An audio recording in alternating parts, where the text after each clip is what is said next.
Before concluding, the spokesperson expressed condolences on the passing of Professor Kong Jian, offering sympathies to his family.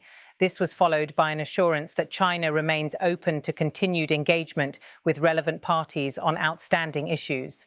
The press conference closed with the customary invitation for final questions. None were raised and the session ended. This press conference reinforced several key themes that have shaped China's foreign policy messaging in recent years.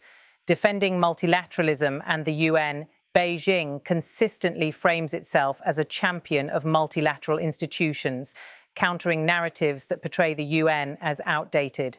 By attributing global instability to distortions of the UN Charter rather than flaws within the institution itself, China positions itself as a stabilizer in the global system.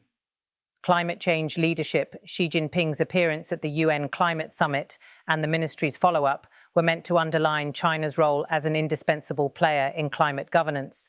The message balances acknowledgement of domestic challenges with a call for international cooperation.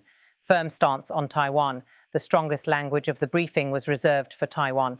Beijing made it clear that any attempt by Taipei to expand its international space, particularly through the UN, will be met with forceful opposition. The warnings to Taiwan's allies were equally stern, signaling China's readiness to confront countries that support Taipei diplomatically. China as responsible power. Throughout the conference, the tone was one of responsibility, whether in relation to climate change, global governance, or peace and security. The message was that China not only participates in, but actively shapes international discourse. The Ministry of Foreign Affairs briefing was less about new policy announcements and more about reaffirming established positions. By highlighting the UN's role, amplifying Xi Jinping's climate remarks, and issuing strong warnings over Taiwan, Beijing sought to underscore its dual identity as both a cooperative global actor and an uncompromising guardian of national sovereignty. In doing so, the ministry delivered a message aimed at both domestic and international audiences.